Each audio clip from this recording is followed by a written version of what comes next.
Within a week of emerging from the Beverly Hills Hotel with Britney Spears on April 23, 2004, Earl Federline had been catapulted from the lowly status of anonymous backup dancer to the rarefied rank of household name. In the early days of their romance, that name may, more often than not, have been preceded by the words love rat. But hey, there's no such thing as bad publicity. Feel free to hate on me. You know, if you have no one to hate, feel free to hate on me, because I think haters are motivators. You know, you can't really get anywhere without somebody gawking at you or you know, nitpicking at what you do.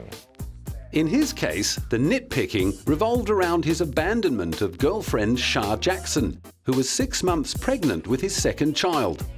The star of Moesha and celebrity rap superstar later revealed that the shock of losing Kevin had affected her health during the pregnancy. No doubt all the public displays of affection didn't help.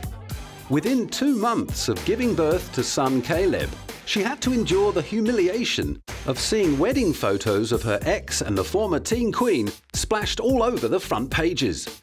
And just in case she'd managed to miss any of the particulars of the public courtship, she merely had to tune into Britney and Kevin Chaotic the following year to catch up on all the juicy details.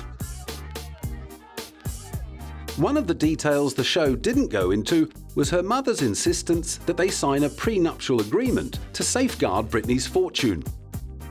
Having just recovered from the shock of her daughter's last rush job romance, Lynn wasn't going to get caught napping again. 6 months earlier, she had woken up to the news that she'd just become mother-in-law to Britney's childhood friend Jason Alexander after a quickie wedding in Las Vegas. Switching into immediate damage control, Lynn had headed potential financial claims off at the pass by persuading them to do the right thing and get the marriage annulled. Having averted one disaster, she wasn't taking any chances with a possible gold-digging backup dancer who just dumped his pregnant girlfriend. Kevin would get $300,000 per year, equal to a time for half the total time they were married, which is complicated, which means if they were together for 2 years, then he would get $300,000. He has no access to her companies, to any of her additional assets. But that didn't stop him from living it up at her expense while they were married. Early tabloid reports painted K-Fed as a wild party animal who left Britney at home while he stayed out clubbing till dawn. Kevin loves to go out and party. He'll hang out with his friends till all hours. He'll bring people back to the house. And he has been spotted frequently hanging out with strippers and girls at clubs.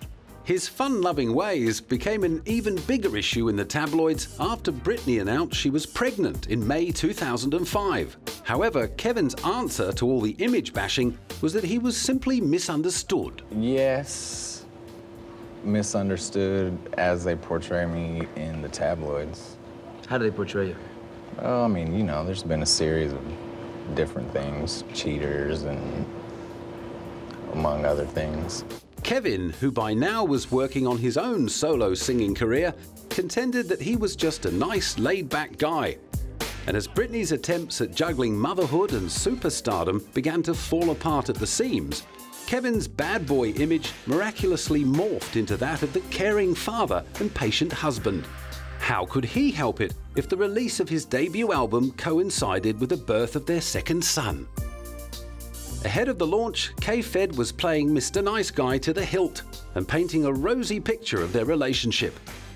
I'm watching the mother that she's growing into and all these things, like all those things influence me. I mean, she's strong, you know, she's a strong woman and she knows what she wants out of life and I mean, that helps build a strong man, you know, that's basically what it is. So I look up to you, baby, and I love you.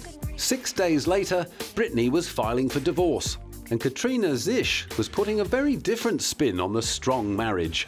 Their final days together were filled with lots of arguments, lots of tears. On Halloween night, Kevin was having a big launch party for his album in Los Angeles. Britney didn't make an appearance the whole night. She was at the club, but she was in a dressing room upstairs the whole night. People saw them having a screaming knockdown, drag-out fight, and then Britney eventually ran crying from the building, wearing a sexy black dress and no shoes, and she just looked incredibly upset.